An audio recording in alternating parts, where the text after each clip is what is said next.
देशै रक्षा मंत्री राजनाथ सिंह होर अज्ज जम्मू के दौरे पर हैं। एयरपोर्ट पुज्जने पर उप राज्यपाल मनोज सिन्हा ते सेना के उच्च अधिकारियों उनका स्वागत किया है। रक्षा मंत्री उनके कन्नै सेना प्रमुख जनरल मनोज पांडे भी जम्मू आए न। रक्षा मंत्री और जम्मू पुज्जने के बाद रजौरी लिए रवाना हो गए ते उन्हें रजौरी पुज्जिए ते रजौरी च सैनिकों की संबोधित किया ते उनका मनोबल भी बढ़ाया है। उन्हें पुंछ हमले च बलिदान होए दे 4 जवानों की श्रद्धांजलि भेंट की ते घायलों की जल्द ठीक होने की कामना भी की है।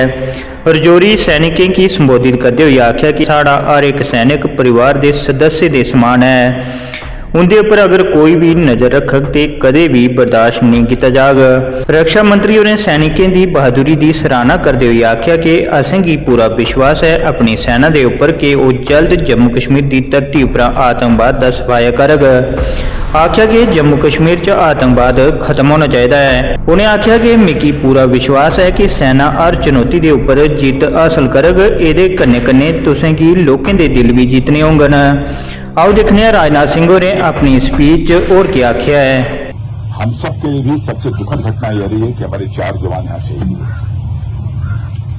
सबसे पहले मैं अपने शहीद जवानों को अपनी श्रद्धांजलि अर्पित करता हूं, भारत का रक्षा मंत्री होने के नाते, भारत का नागरिक होने के नाते, और साथ ही उनके परिवार के प्रति अपनी हार्दिक संवेदना व्यक्त करता हूं। और जो हमारे सैनिक घायल हुए हैं उनके शीघ्र स्वस्थ होने की भी मैं ईश्वर से कामना करता हूं। और मैं आपको आश्वस्त करना चाहता हूं कि घटना की गंभीरता को देखते हुए जो भी आवश्यक और जो भी उचित कदम है वह उठाने की भरपूर कोशिश की जा रही है। हमारे लिए हर सैनिक बेहद महत्वपूर्ण है और हमारा एक सैनिक मैं मानता हूं हमारे परिवार के सदस्य के समान है। यह हम सब के अंदर यह भावना रहती है, सारे देशवासियों के अंदर यह भावना रहती है।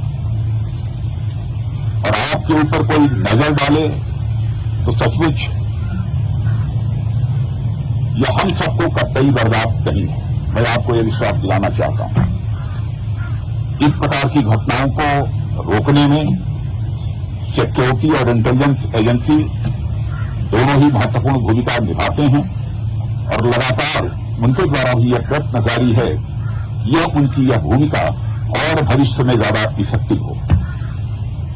उसके लिए जो भी शासन की तरफ से सहयोग की आवश्यकता है अथवा भविष्य में भी जो शासन के सहयोग की आवश्यकता पड़ेगी उसके लिए हम सरकार का खजाना पूरी तरह से खुला हुआ है।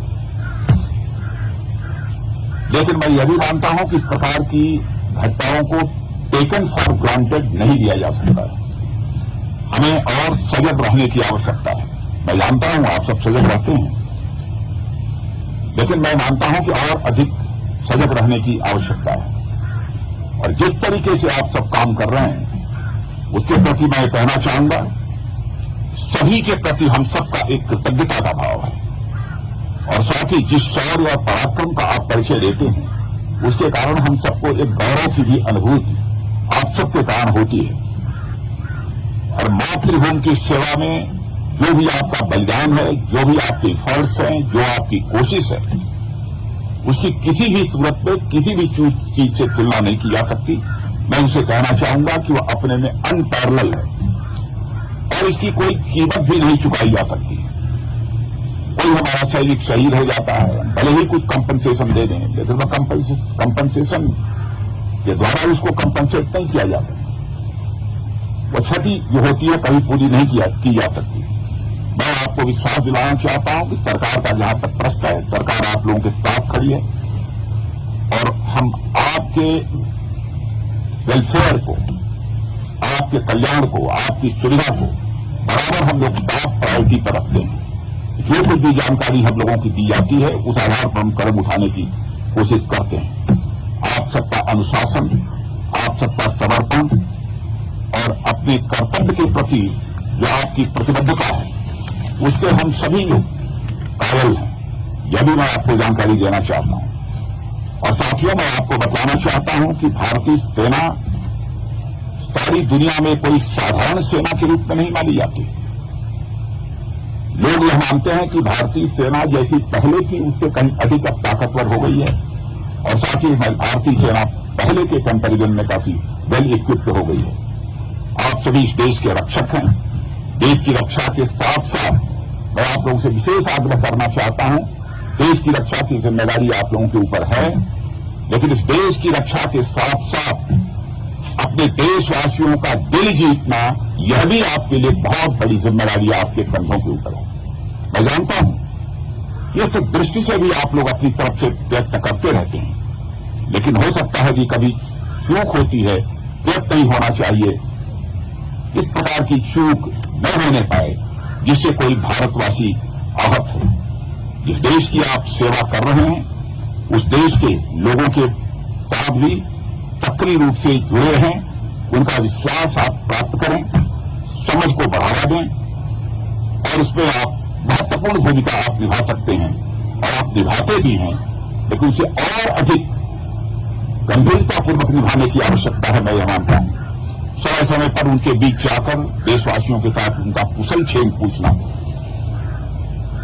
कोई कठिनाई हो तो उसके बारे में भी जानकारी हासिल करना, जहां पर उसकी जानकारी देनी आवश्यक है, जिस भी स्तर पर उसकी जानकारी देना, मैं समझता हूं यह सब भी आपकी जिम्मेदारी है। इसलिए मैं मानता हूं कि हमारा उद्देश्य जहां पर कोई जंग जीतना है, आतंकवादियों का सफाया करना है, वहीं पर हमारा उद्देश्य, बड़ा उद्देश्य होना चाहिए, हमें अपने देशवासियों का दिल जीतना है।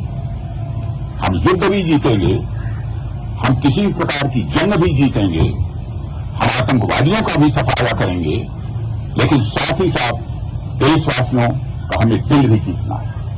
और बहुत बड़ी जिम्मेदारी आप सबके कंधों के ऊपर है और मैं अच्छी तरह जानता हूं उसको आप पूरी निष्ठा के साथ, पूरे लगन के साथ निभाने की अपनी तरफ से भरपूर कोशिश करते हैं। आप साहस, सम्मान और उन मूल्यों के प्रति अटूट प्रतिबद्धता के साथ सेवा करना जारी रखें और मैं पुनः आपको विश्वास दिलाना चाहता हूं, राष्ट्र आपका पूरा कृतज्ञ है। और मैं आज के अवसर पर इससे ज्यादा कुछ न कहते हुए मैं पुनः अपनी तरफ से आप सबको हार्दिक शुभकामनाएं देता हूं और आपके परिवार का भी मैं यहां पर अभिनंदन करता हूं। यह जानकर आप लोगों ने एक सैनिक बनने का संकल्प लिया है। किसी भी प्रकार का जोखिम आ सकता है, सैनिक के रूप में अपनी भूमिका निभाते हुए हमारी जान भी जा सकती है, कुछ भी हो सकता है। फिर भी यदि जोखिम उठाया है तो कोई छोटी बात नहीं है, आपके जीवन का एक बहुत बड़ा संकल्प रहा होगा, तब आपने सेना में भर्ती होने का फैसला किया है। आप सबकी यह सोच और जो आप कुछ कर रहे हैं वह कृत्य, मैं देश का रक्षा मंत्री होने के नाते कहना चाहूंगा, वह अभिनंदनीय है। जनता का किस प्रकार का भाव आपके प्रति रहता है यह मुझे बतलाने की आवश्यकता नहीं है। आप भी गांव में जाते होंगे तो आपको एहसास होता होगा। आप देखते होंगे कि हमारा कोई जवान शहीद हो जाता है, बड़े से बड़े नेता की भी यदि कोई मृत्यु हो जाती है, डेथ होती है, उतनी भीड़ इकट्ठा नहीं होती है जितनी भीड़ हमारा कोई जवान शहीद होकर जाता है। कितनी बड़ी संख्या में लोग वहां पर एकत्रित होते हैं अपनी श्रद्धांजलि अर्पित करने के लिए। हजारों लाखों लोगों की आंखों में आंसू आते हैं। क्या आप समझते हैं कि जब यहां पर हमारा कोई सैनिक शहीद होता है हम लोग चैन की नींद सोते हैं? हम लोग भी इंसान हैं, क्या गुजरती है हम लोगों के ऊपर हम लोग जानते हैं। लेकिन आपके शौर्य और पराक्रम पर दोस्तों हम लोगों को पूरा विश्वास है। आप आगे बढ़िए, आतंकवाद का सफाया जम्मू कश्मीर से होना चाहिए, इस संकल्प के साथ आप आगे बढ़िए। मैं आपको हार्दिक शुभकामनाएं देता हूं, आप विजय हासिल करेंगे, मुझे पक्का विश्वास है, यह मानकर मैं चलता हूं। आप सबको बहुत बहुत शुभकामनाएं।